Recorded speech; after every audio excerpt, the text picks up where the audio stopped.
Saya akan menyampaikan Kitabus Shaum bab puasa yang ada dalam kitab Mukhtasar Minhajul Qasidin karya Imam Ahmad bin Abdurrahman bin Qudamah Al-Maqdisi yang wafat 689 ya. Apa kata beliau? I'lam anna fi shaum khasisatan laysat fi ghairihi. Puasa itu punya rahasia yang rahasianya nggak ada pada sholat, nggak ada pada sedekah, nggak ada pada zikir, nggak ada di baca Quran. Kenapa? Karena Allah mengatakan dalam hadis qudsi, as-shaumu li wa ana ajzi bih. Hadis Sahih Bukhari Muslim.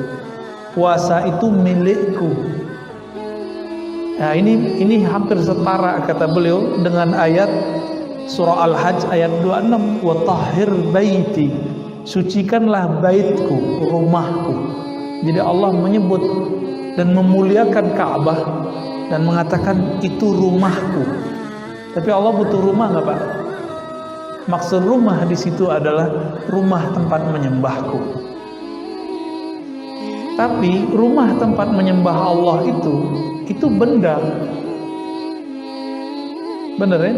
Benda hidup atau benda mati? Benda mati. Benda mati itu dia menjadi bernilai ketika ada orang yang sholat di dalamnya.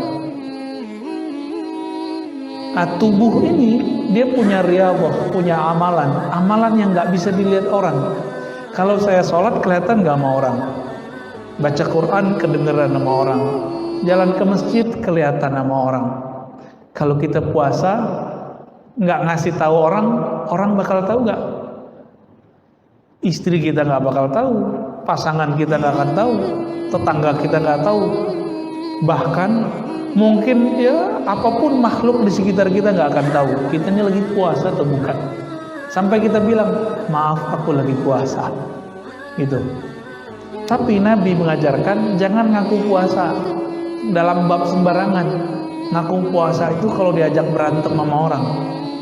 Insa bahu ahadun aw syatamahu falyaqul inni shaim. Kalau ngaku puasa itu saat orang ngajak berantem. Diajak berantem sama orang. Berarti puasa itu yang dimaksud Rasulullah bukan sekedar puasa lapar dan haus, ada puasa emosi. Baik. Maka beliau mengatakan innama fuddila shaum lima'dayain. Puasa itu Allah tinggikan, Allah utamakan karena dua hal. Pertama, sirrun wa amalun batinun. Puasa itu amal sir, amal yang rahasia. Orang nggak tahu kalau nggak dikasih tahu. Wa amalun batinun itu amal batin.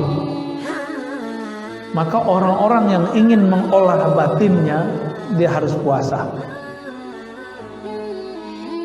Kenapa orang Islam hari ini kurang tajam, kurang peka kolbunya?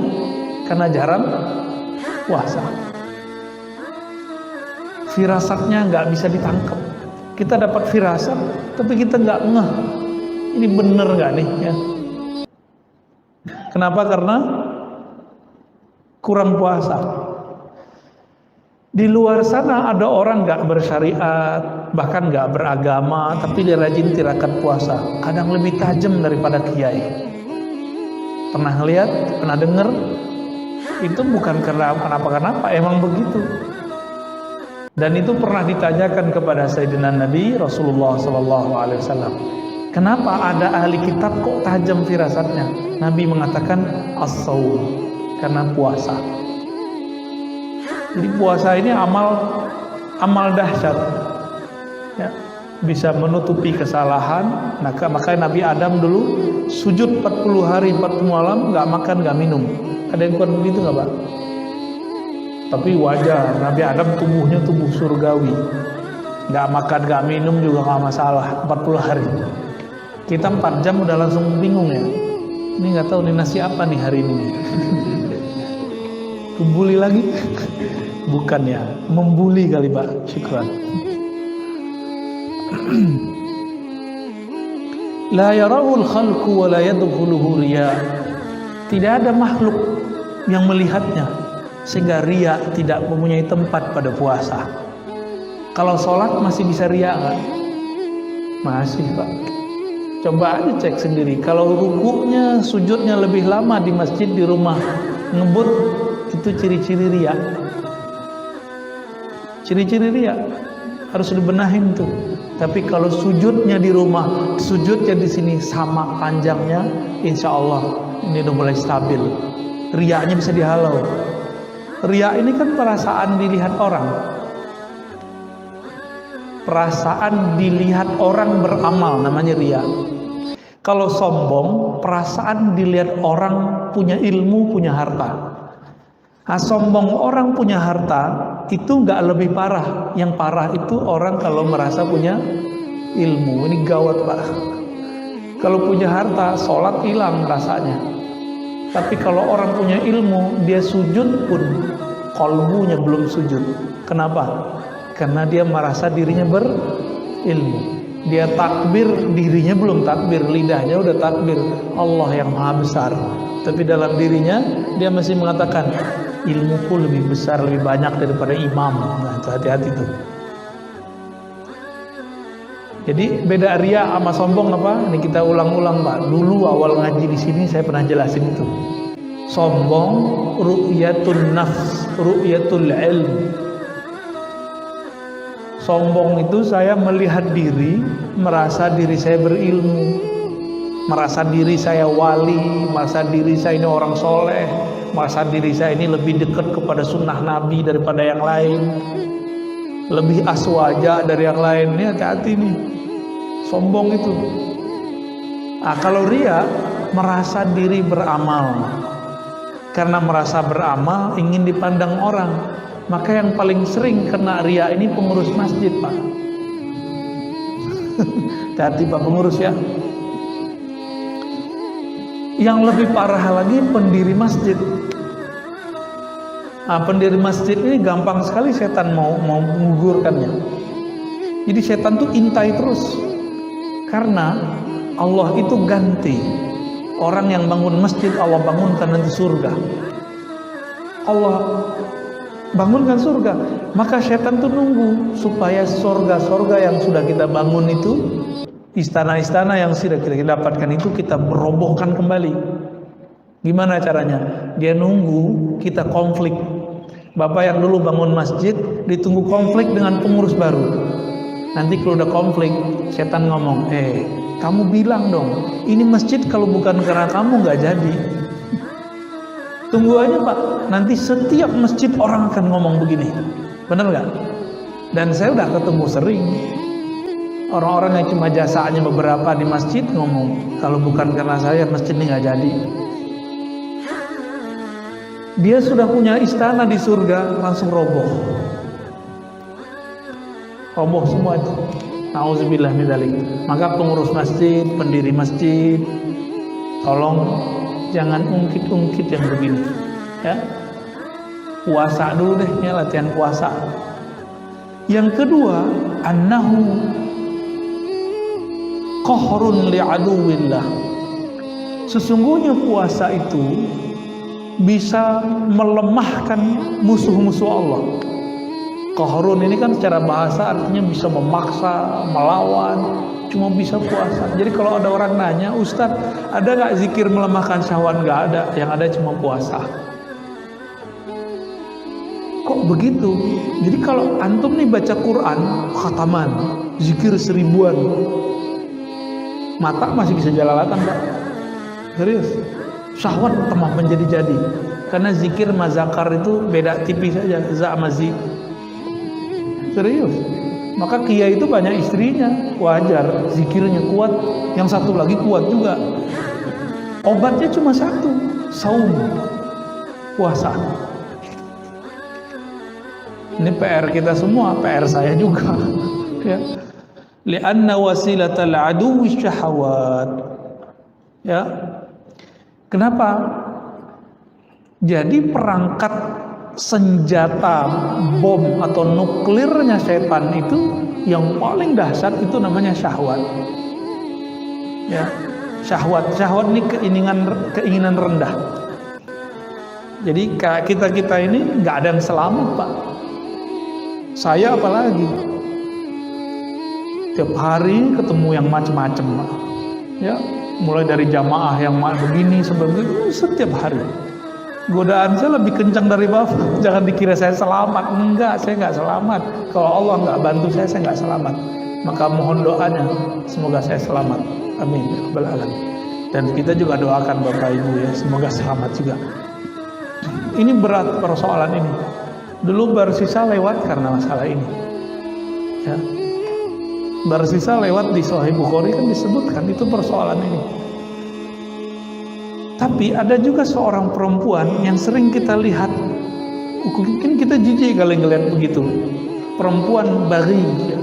Perempuan pelacur, PSK, Allah ampuni, bukan karena dia ngapa-ngapain, tapi cuma karena ngasih. Nah begitu. Jadi agama itu gampang-gampang susah. Dosa besar. Tapi kalau mau diampuni gampang sekali jalannya. Maka saya katakan kepada diri saya, kepada kita semua, kepada semua para pendosa, semua kita ini pendosa, jangan putus asa dari rahmat Allah. Siapa tahu dengan amal sedikit Allah angkat kita. Jadi kadang-kadang ada amal yang orang gak sangka-sangka, karena amal itu Allah angkat dia jadi waliullah. Kalau versi kita nih, perempuan yang tadi pelacur itu Allah ampuni dan dijadikan kekasih Allah cuma dengan ngasih si guguk.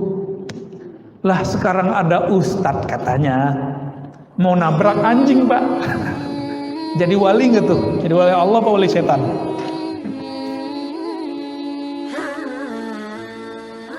Innama tuqawwi syahawat bil akli atau tuqwa syahawat bil akli wasyurb. Syahwat itu hanya bisa dikuatkan dengan makan dan minum. Benar ya? Iya. Wah jujur aja lah Pak ya. Dulu kawan-kawan kita yang ya jadi ustadz ini punya rahasia nih saya sebutin ya. Itu kalau ngomong ketemu Pak, nggak ngomongin ilmu, itu makan tiap hari. Jadi para ustadz kiai itu kalau ketemu, kalau diawali dia ngomongin kasyafat, kasyaf langit. Kalau dia kiai ahli ilmu biasa ngomongin syahwat, urusan poligami. Nih serius nggak Bapak ya? Serius. Terus kalau istrinya banyak gimana? Ngomongin syarabat, apa obat penguat. Makanya kiai-kiai itu kalau udah ketemu, aduh ngomongin obat kuat mulu Pak. Kalau yang banyak posnya ya, maaf ya Pak Kiai. Madamat ardu syahawat mukhassabah fasyayatinu yataraddaduna ila dhalikal mar'a. Selama lahannya syahwat ini disuburkan dengan makan dan minum, maka setan pun gampang nyangkulnya. Gampang setan nyangkulnya. Wa yatruku syahwat wa yutraku syahwat tudiku alaihimul masalik. Jadi dengan meninggalkan syahwat, mengurangi makan dan minum, ini bisa melemahkan darah. Jadi ternyata syaitan itu mengalir di darah, bener ya? Jadi orang kesurupan sama orang kesyahwatan itu lebih gawat orang syahwat. Kesurupan tinggal dibacain dikit sadar Pak. Nggak usah dibacain, kasih aja tuh apa bawang putih, kasih ke hidungnya sadar itu Pak. Ya, balik lagi kesadaran dia tuh, nggak usah dibacain aneh-aneh. Ya, nggak bisa kasih tai kucing Mbak. Pasti sadar itu kabur itu ya. Itu versi teman saya itu. Versi jalan lain. Tapi kalau dulu kita dapat pakai bawang putih yang baunya keras, sembuh. Tapi kalau orang syahwat dikasih bawang putih tambah kuat Pak syahwatnya. Malah itu penguat ya. Kalau orang makan, minum, bahkan olahraga, orang kalau makan, minum, olahraga, lengkap sudah, syahwatnya berlipat. Karena hormon bahagianya masuk. Kalau makan minum doang paling penyakit. Tapi kalau makan minum olahraga, waduh masya Allah. Apa yang terjadi? Darahnya kuat, uratnya kuat, ototnya kuat. Wah, itu menjadi senjata luar biasa bagi setan. Ya. Maka jalur pintas untuk mengatasi itu cuma puasa. Jadi puasa itu bekamnya setan. Jadi hijamahnya syayatin puasa, hijamahnya darah, buang darahnya. Maka bapak-bapak yang kolesterol, kalau mau hijamah, kurangi dulu konsumsi obat pengencer darah, ya. Minum jamu yang dianjurkan oleh ahli herbal, baru dibuang Pak. Itu cuma bisa dibuang, nggak bisa diapa-apain. Ngapain darah disimpan-simpan di badan kalau kotor? Buang aja. Maka Nabi SAW ketika dimi'rajkan ke langit, beliau dipesani oleh Jibril, "Hai Muhammad, ihtajim. Hai Muhammad, berhijamahlah engkau, berbekamlah. Coba amalkan Pak sunnah ini. Nanti punggungnya yang berat-berat itu, kepala yang sakit-sakit itu, ini tanda kolesterol kan beratnya di sini. Kalau orang stres di sini Pak. Beda tuh ya. Kalau kena corona di sini dia stres dia. Tapi kalau di belakang, apalagi yang suka santen-santen tuh ya, soto Betawi itu santen kan, rendang Padang tuh, gaji-gajian. Kalau gaji mah kita senang Pak. Kalau gaji yang itu tuh, itu cuma bisa dibuang, buang aja. Orang Barat kan nggak punya pengobatan ala, ya, dicabut-cabut gitu darahnya, nggak ada.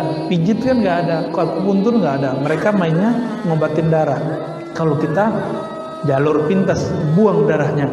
Sama, as-saumu hijamatus syayatin. Ini boleh kita sebut sebagai sebuah istilah.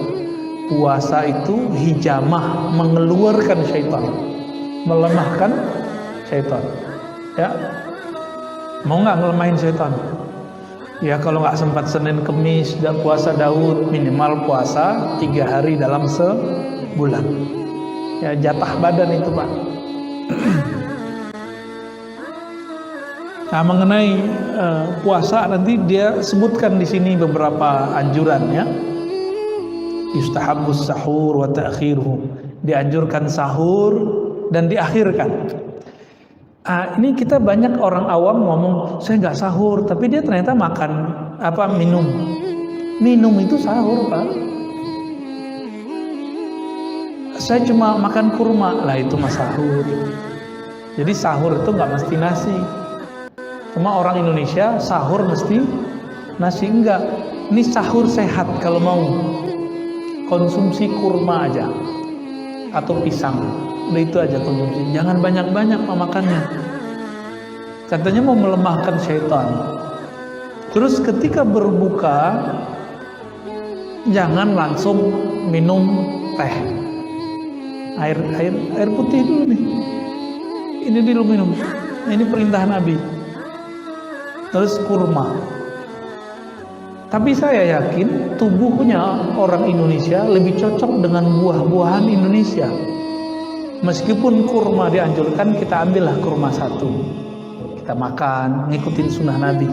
Karena Nabi berbuka dengan kurma. Seandainya Nabi dulu ada di Karawaci, kira-kira gimana Pak? Dulu nggak ada impor-impor kurma. Kira-kira pakai apa Nabi bukanya? Paling pakai pisang. Apalagi kira-kira buah-buah seger yang nggak asam di perut. Cari aja. Kalau pisang kan ada yang asam, ada yang enggak. Ya, kalau kita mukanya asem Pak. Coba dicari aja itu. Sebenarnya pisang tertentu tinggal direbus, makan, direbus diungkep. Nah, saya yakin itu lebih cocok bagi orang Indonesia. Jadi jangan ngotot juga, Ustaz harus kurma. Loh, ente bayangin, di zaman dulu Islam baru masuk ke negeri ini, belum ada namanya impor-impor kurma. Orang buka pakai apa? Maksudnya pakai buah seger.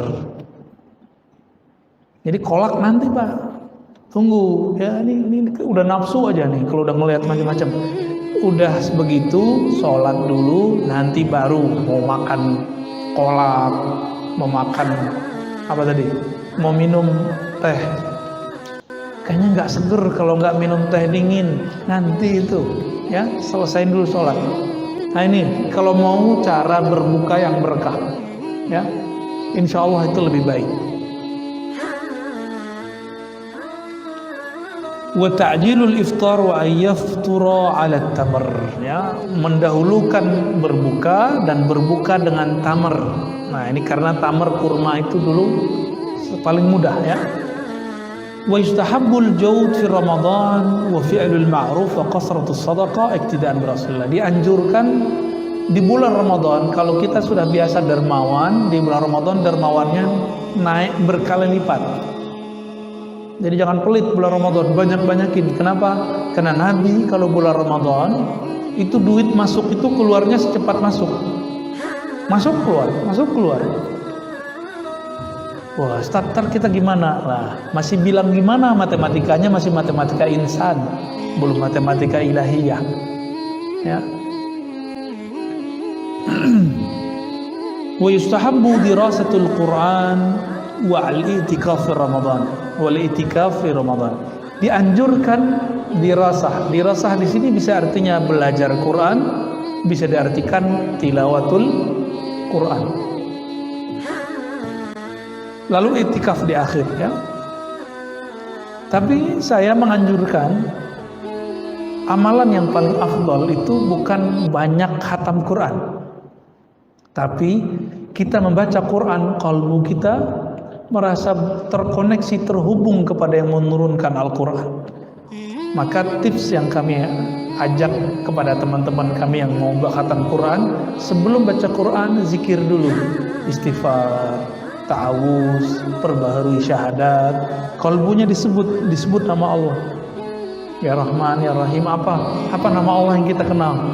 Kira-kira sudah tenang, baru kita baca Al-Quran. Nanti pas baca Quran ada muncul sedikit saja di dalam hati rasa malal. Apa arti malal? Bosan. Berhenti dulu Pak, taruh lagi Qurannya, zikir lagi, atau sholat 2 rakaat. Selesai assalamualaikum, zikir sebentar, tenangkan diri, ya, yakinkan bahwa Allah yang menurun Quran itu memandang kita, dan betapa ridho dan senangnya Allah risalah-risalah cintanya yang bernama Quran dibaca oleh hambanya. Nah, rasa itu muncul, baru baca Quran lagi. Begitu Pak terus. Jadi seumuran kita ini, apalagi sudah di atas 40, 50, 60, nggak usah ngejar 7 kali khatam, nggak usah. Capek Pak, ya. Ngamal tuh nggak usah ngoyo, tahu ngoyo ya? Nggak usah terlalu maksa diri. La ikraha fiddin itu tidak hanya persoalan maksa orang masuk Islam, tapi la ikraha fiddin kalau versi kita tidak ada namanya pemaksaan dalam beramal. Itu juga bisa diartikan ke arah sana, walaupun penafsirannya penafsiran jauh. Jadi coba nanti gunakan metode ini, tilawah ma'az zikir namanya, membaca yang dikolaborasikan dengan zikir. Intinya Quran, ingat Allah bukan? Lalu ada orang baca Quran gak ingat Allah, afdol gak baca Qurannya? Enggak. Maka di saat orang lagi begitu, afdalul zikri la ilaha illallah. Zikir yang afdal adalah la ilaha illallah. Kalau zikir la ilahnya sudah nancap di kalbunya, qaulus sabit, baru kembali ke Quran lagi. Lalai lagi kalbunya, balik lagi ke zikir, sholat 2 rakaat, begitu. Mau ngamalin begitu. Jadi nggak usah terlalu buru-buru baca Quran, yang santai aja. Ya, mau Pak begitu. Jadi Ustadz, saya ikut komunitas ini, komunitas itu. Udah, ini komunitas buat diri sendiri, jadi komunitas diri sendiri. Kapan kita akan bisa mengatur diri kita sendiri, Pak? Kenapa khatam Quran aja harus pakai komunitas? Ya, tanda kita lemah. Makanya Sayyidina Ibrahim Al-Khalil alaihissalam, beliau itu disebut Allah umat. Dia sendiri tapi disebut umat. Kita banyak mungkin belum disebut umat karena kita lemah. Beliau sendiri bisa mempengaruhi orang sekampung, senegeri. Kita untuk mempengaruhi diri sendiri aja nggak bisa. Ntar gimana kalau sakaratul maut datang? Datang sakarat, apa arti sakarat? Mabuk. Kalau nggak bisa mengendalikan diri, lewat Pak, su'ul khotimah. Maka sebelum itu terjadi, latihanlah. Latihan mabuk capek, mabuk bosan, ya. Jadi kita berharap jangan kejut-kejutan kalau beramal, santai aja ya. Ala bi dzikrillah tatma'innul qulub. Ketahui hanya dengan zikrullah. Quran kan zikrullah, tapi kok buru-buru. Kalau baca Quran mestinya tenang. Tapi banyak orang baca Quran kok malah tambah galau, mikirin khataman, ya. Taib. Dan disebutkan di sini Nabi SAW jika di akhir 10 hari terakhir, ya, dakhalal ashar shadda mi'zarah. Jadi Nabi itu pakai sarung, Pak. Ya, Nabi setiap 10 hari terakhir mengencangkan sarungnya tuh. Nabi pakai sarung kan? Ayo amalin pakai sarung ntar. Boleh nggak pakai gamis? Ya gamis itu bagian dari sarung karena bentuknya sarung. Coba amalkan sunnah sarung hari ini, besok mau gamis, besok pakai celana gitu. Ya, digilir aja. Nabi itu fleksibel. Orangnya nggak kaku. Yang kaku kan kita, Pak. Mesti pakai sarung tiap hari, ya kan repot juga. Nah, tapi kalau di Malang, di Jombang, di Madura tuh ya, kiai-kiai nemenin istrinya masuk ke mall pakai sarung, Pak. Coba antum pakai sarung langsung. Jadi orang aneh. Mengencangkan sarung itu bisa berarti tidak menggauli istrinya, bisa berarti beliau ini mulai ketat beramalnya. Nah, saya lebih cenderung mengartikan beliau ketat dalam beramal, ya. Maka Nabi itu, ini kan orang nanya, Ustadz, bid'ah nggak sih bangun-bangunin orang subuh? Tergantung caranya. Nabi kan disebutkan wa aikaza ahlah. Nabi jika sudah mau beramal yang ketat tadi, membangunkan keluarganya. Bahkan Nabi itu ketuk, dulu kan belum ada mic. Masuk ke rumah, ketuk semuanya. Keluarga Nabi kan banyak, istrinya 9 waktu beliau mau wafat. Lalu anaknya, istrinya, sepupunya itu dibangunin semua. Nah, disitulah sunnahnya membangunkan orang qiyamul lail. Jadi kalau ada orang nanya, ada nggak sih dalilnya? Ini dalilnya. Dulu metodenya manual satu-satu, sekarang bisa lewat toa. Ya, bukan tua Pak ya, toa. Pakai sound, pakai mikrofon. Yang penting jangan ugal-ugalan. Ini masjid Baitullah, rumah tempat menyembah Allah. Maka ini hati-hati Pak, nanti anak-anak muda jangan sampai nggak beradab ketika dia membangunkan orang di masjid. Gimana? Nah itu nggak benar itu.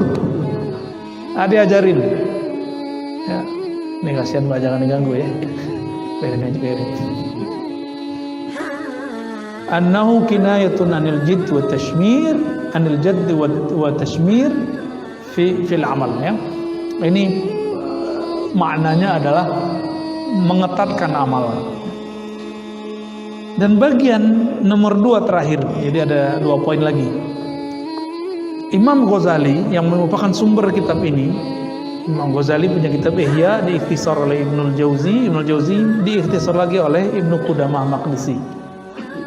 Membagi kelas sholat saum itu menjadi 3, dan kita nanti akan sering dengar Ustadz berceramah di bulan puasa nanti mengenai pembagian ini.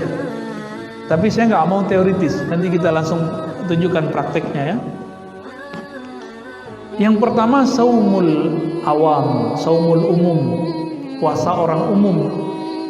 Puasa umum itu puasa dari makan, minum, dan jima, cuma itu. Tapi matanya jelalatan, telinganya masih suka gosip, lidahnya masih suka cari lawan.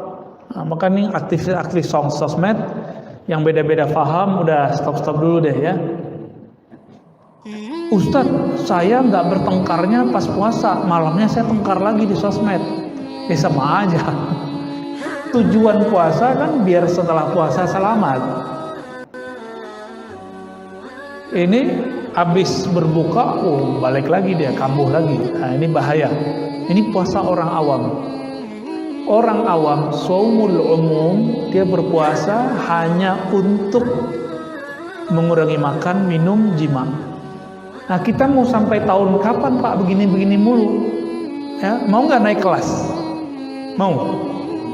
Nah, sekarang jangan cuma lapar sama dahaga, sama jima. Sekarang ditambah puasa anggota tubuh dari maksiat. Mulai puasain mata. Itu kalau buka YouTube kan ada iklannya macam-macam Pak, berarti kurangin dulu nonton YouTube-nya ya. Saya mau nonton Ustadz di YouTube, nggak usah dulu deh, tar aja, cari yang nggak ada iklannya, cari yang channel yang nggak ada berbayarnya, monetize-nya, kan bisa kita cari, kan kelihatan, ya, kelihatan ada kuning-kuningnya itu ya. Ustadz, saya ini mata udah bebal, belagu gaya dia ya. Mata saya sama aja yang buka menutup, saya nggak percaya. Ya, kiai aja lewat, barsiso aja lewat, masa ente nggak kuat, masa ente kuat gitu. Jadi kalau ada orang bilang bagi saya sama aja, orang buka-bukaan sama tutup-tutupan, wallahi ini nggak mungkin, ya nggak mungkin. Dulu kita di Istiqlal, pas keluar naruh sendal, saya kan pernah cerita, ya. Pas di samping saya ada juga yang ngambil sendal, tapi masya Allah Pak, badannya masya Allah, ini kelihatan juga sama saya sekali. Tapi yang melotot matanya itu si penjaga sendal. Kita dicuekin sama dia, kita mau ngambil sendal nggak didengar sama dia. Akhirnya kita tegur, mas sendalku. Gitu amat sih ngeliatin orang. Iya di rumah gitu-gitu aja katanya. Masya Allah.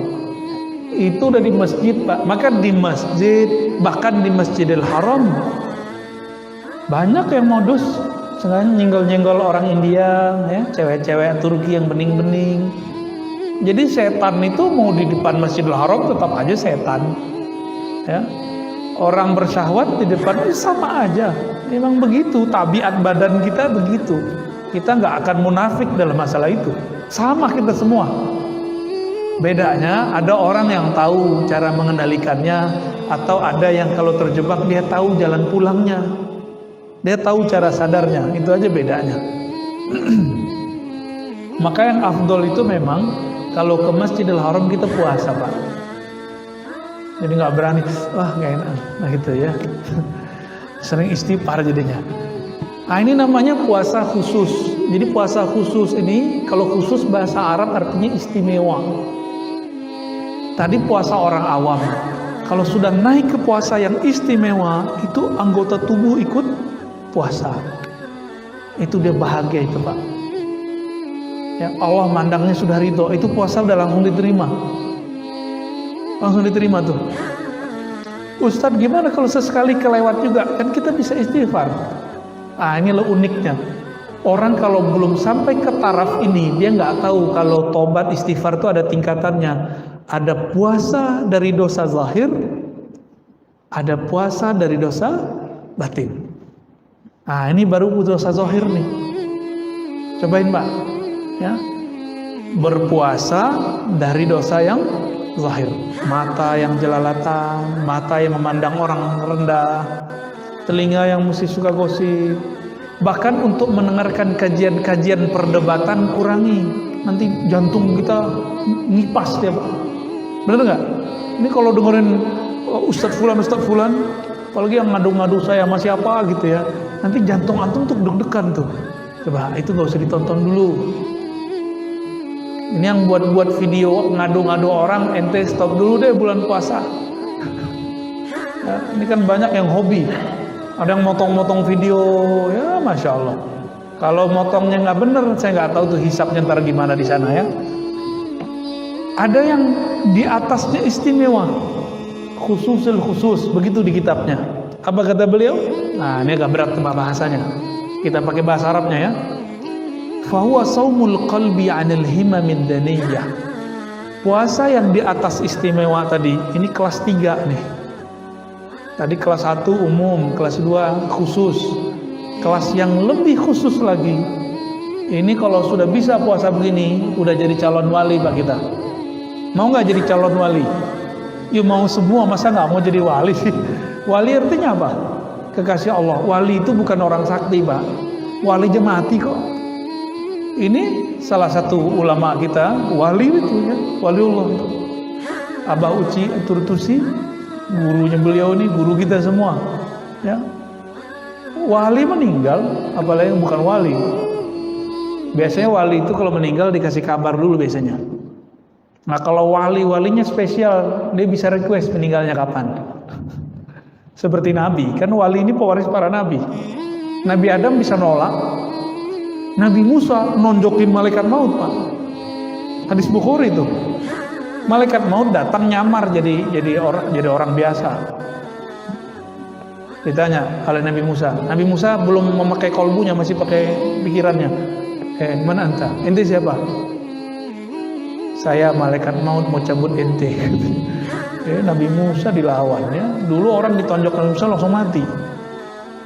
Itu kekuatan Nabi Musa tuh. Ditonjok Nabi Musa langsung mati. Makanya bisa megang tongkat sehingga bisa memukulkan ke pantai itu, ada batu di tepi pantai Laut Merah. Itu cuma Nabi Musa, Pak, di zaman itu. Kalau bukan beliau yang megang, itu tongkat nggak bisa bekerja sehebat itu, dengan izin Allah tentunya. Baru cembelah itu laut. Saking kuatnya itu. Coba antum mukul-mukul tuh. Ini aja belum tentu patah ya. Jadi karate sekarang tuh nggak ada apa-apanya ya. Taekwondo apa boxer mecah-mecah itu nggak ada apa-apanya sama Nabi Musa. Ditonjok itu matanya keluar, Pak. Matanya malaikat mau keluar matanya langsung. Ya. Kayak film-film kartun tuh. Wow. Itu kejadian tuh Nabi Musa. Tapi itu kan penjelmaan malaikat maut. Itu bukan malaikat maut yang asli. Cuma penjelmaan aja. Balik lagi ke Allah. Ngadu, ya Rob, saya ditonjok sama Nabi Musa. Baru dikasih tahu ya bahwa jatahnya udah habis, baru dia mau terima. Jadi Nabi sama wali-wali yang spesial itu bisa request, Pak, meninggalnya. Ya. Said Muhammad Alawi Al-Maliki Al-Makki, ulama kita, guru besar kita di Mekah, dulu request, ya Rob, kalau engkau mau ngambil aku, tolong ambil lagi ngaji sama teman-teman, sama murid-murid, sama sahabat-sahabat. Bener, Pak. Bulan puasa, beliau agak aneh sekali itu, nggak mau berhenti ngaji. Udah sampai waktu mau sahur masih ngaji. Baru rehat-rehat bentar, ya suasananya masih suasana taklim. Allah jemput beliau. Jadi mulia sekali. Orang kalau lagi pengajian mulia nggak? Yarfa'illahu allazina amanu wallazina utul ilma darajat. Orang berilmu lagi ngajar itu diangkat sama Allah. Nah lagi begitu diangkat nyawanya. Ya, beliau wali besar itu ya. Nah semoga kita diangkat oleh Allah dalam keadaan yang mulia. Amin ya rabbal alamin, di tempat yang mulia juga. Ya. Saumul qalbi, puasa qalbu dari himamid daniyah, angan-angan rendahan. Jadi jangankan memandang yang haram, kepikiran yang haram aja gak mau. Nah ini dia, puasa qalbu wal afkar al mubi'idah anillah, atau pikiran, angan-angan yang menjauhkan diri kita dari Allah Subhanahu wa taala. Wa kaffuhu amma siwallahi ta'ala bil kulliyah, lalu menahan hati supaya tidak berpaling kepada selain Allah. Berarti puasanya orang-orang yang khusus ini itu sudah masuk kepada puasa dari kelalaian kolbu. Bagi mereka puasa rohaninya rusak kalau kolbunya lupa mengingat Allah. Maka saya ingat dulu waktu masih kecil, umur 12 tahun, saya datang ke salah satu guru saya yang ahli zikir.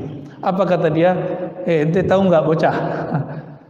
Wali Allah itu kalau lupa sedetik saja, satu nafas saja mengingat Allah, mereka tobat. Dulu nggak kebayang, Pak. Maksudnya apa? Ini kata guru kita. Pas baca kitab Imam Ghazali, paham kita. Oh ini ternyata maksudnya. Jadi puasa mereka tidak hanya sekelas makan, minum ditahan, jima ditahan, syahwat ditahan, enggak. Tapi sudah masuk ke level di kolbunya nggak boleh kemasukan apa aja. kecuali nama Allah Subhanahu wa Ta'ala. Nah ini kalau nggak dibimbing nggak bisa, Pak. Dulu kita puasa fisik yang bimbing orang tua. Apa kata orang tua? Ente kerjain ini, kalau puasa 30 hari dapat hadiah sepeda, misalnya gitu. Nah ini kolbu ini butuh ada mursyid. Maka saya pastikan nih Bapak nggak akan sukses mencapai puasa ini kalau nggak ada mursyid. Nggak akan sukses. Mursyid badannya adalah orang tua kita dulu puasa badan. Kalau puasa kolbu, mursyidnya harus ahli kolbu. Ya. Wa hadha shaum lahu syuruh ta'ti fi ghairi hadzal mawdi', ya. Nah, penjelasan mengenai ini ada di bab-bab setelahnya.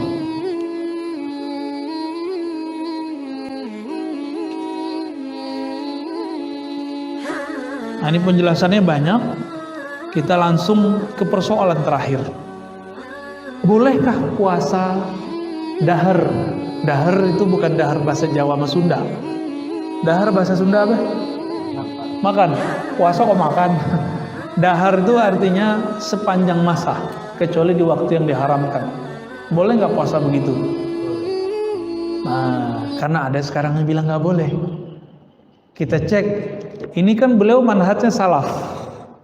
Kita cek Pak ya, manhaj ulama yang ngikut salaf bolehin apa enggak?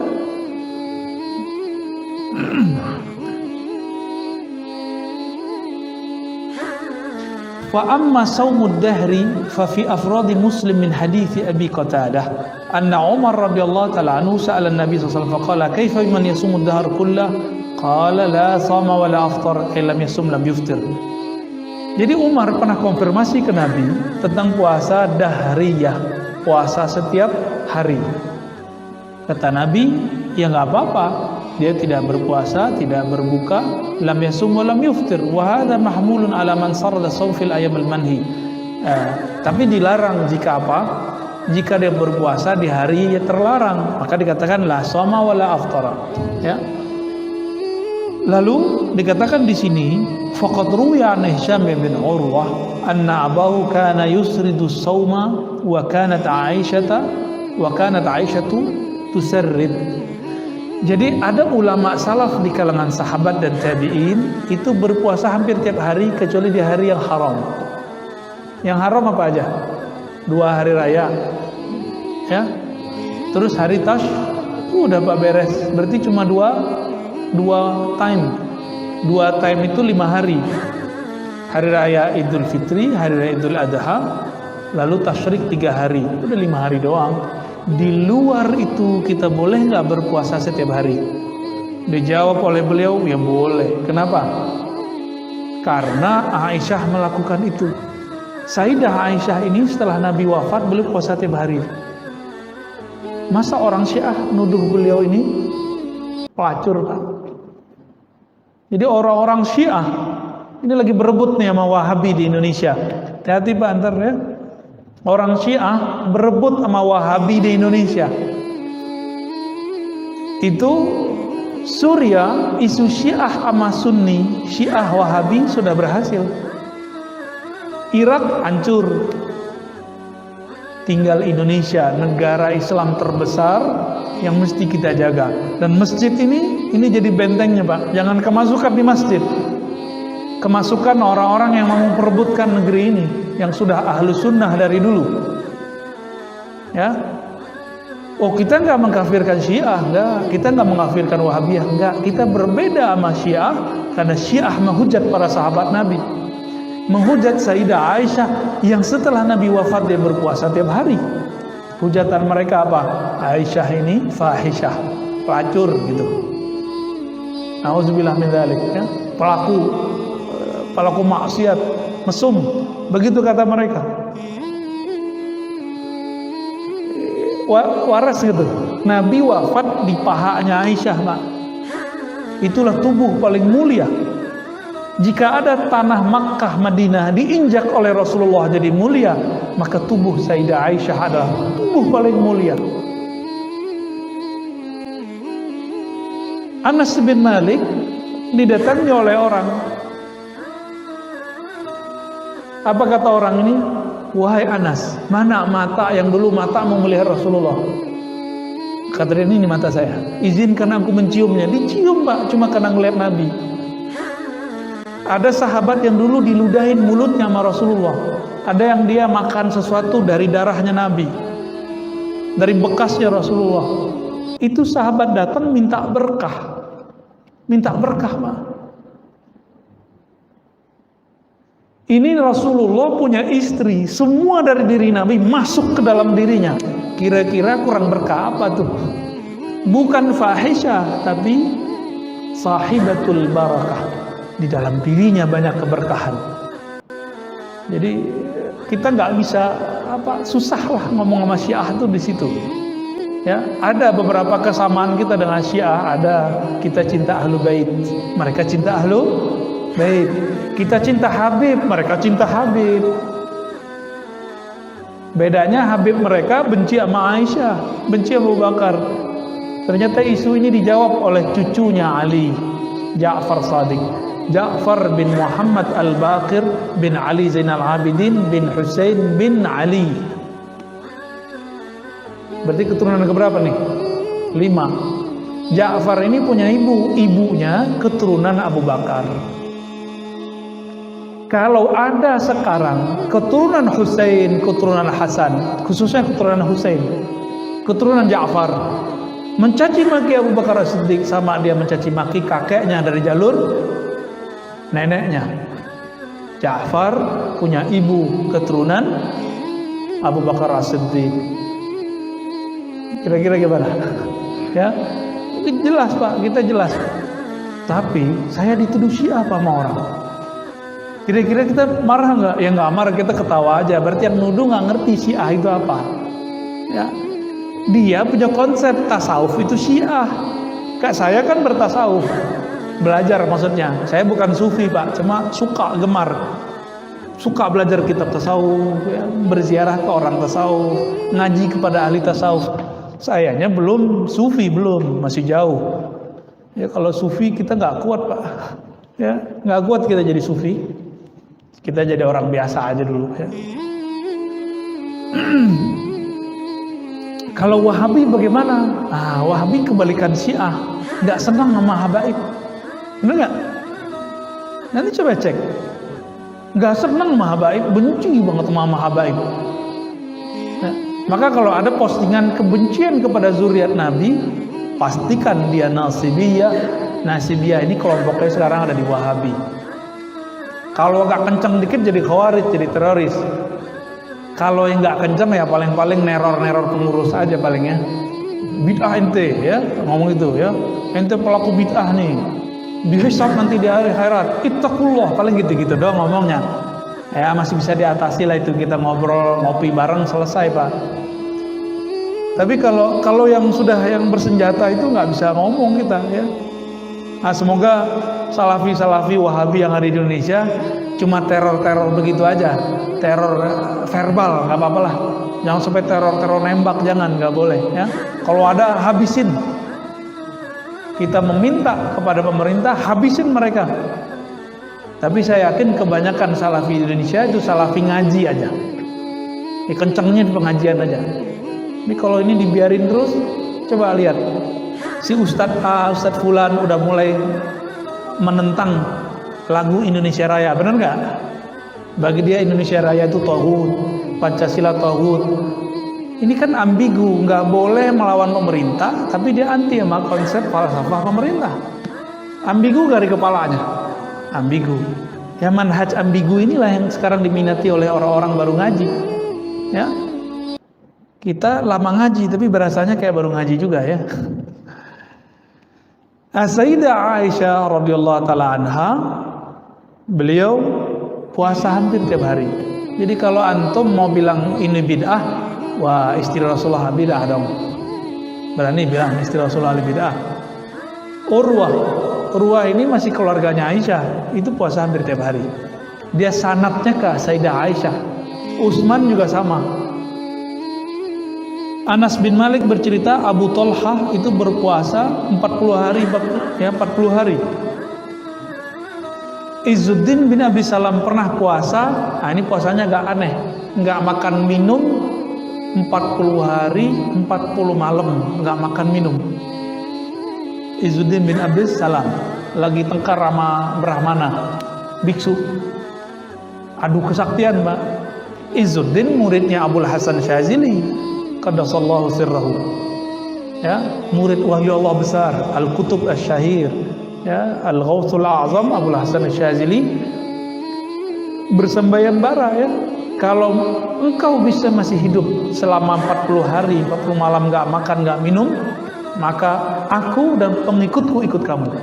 Begitu mereka buat MOU-nya. Hari ke-39 biksunya mati. Sedangkan Abul Hasan Syazili masih sibuk dengan nama Allah, ya Hayyu ya Qayyum, ya Hayyu ya Qayyum, masih hidup dia. Ya. Ibnu Mas'ud, nah ini lain lagi ya. Jadi ada orang yang nggak kuat kalau puasa. Dia cocoknya ngapain? Dia nggak berpuasa sehingga dia kuat khatam Quran, dia kuat ngajar, dia kuat sholat. Nah, di antaranya adalah Sayyidina Ibnu Mas'ud. Ibnu Mas'ud ini khataman Qurannya banyak, maka beliau caranya makan. Jadi beliau ini syahwatnya jadi taat, kalau kita syahwatnya jadi maksiat. Ini bedanya sama Ibnu Mas'ud. Ya, nah, maka di sini jika boleh kita sebut, tinggal antum pilih di luar bulan Ramadan. Jika memang berpuasa itu lebih nyaman, puasa sebanyak-banyaknya. Jika dengan tidak berpuasa kuat tahajud, kuat sholat, kuat silaturahmi, kuat ngajar, kuat mencari nafkah, ya ikutin itu, ya. Dan luruskan niat kita berpuasa bukan pengen naik pangkat, anaknya biar baik, bukan kerjaannya lancar, enggak, tapi berpuasa lillahi ta'ala, ya. Maka benarlah hadis tadi yang pembukaan kita, as-saumuli, puasa itu hanya karenaku. Di luar itu puasanya sama kayak biksu, sama kayak pendeta di luar kita, sama kayak orang-orang kanuragan. Puasa kita bukan puasa itu, puasa kita karena Allah Subhanahu wa ta'ala. Semoga kajian ini adalah prakondisi kita sebelum masuk Ramadan. Allah terima puasa kita di bulan ini, Allah panjangkan umur, Allah pertemuankan kita dengan Lailatul Qadar, amin ya rabbal alamin. Gimana Pak, udah?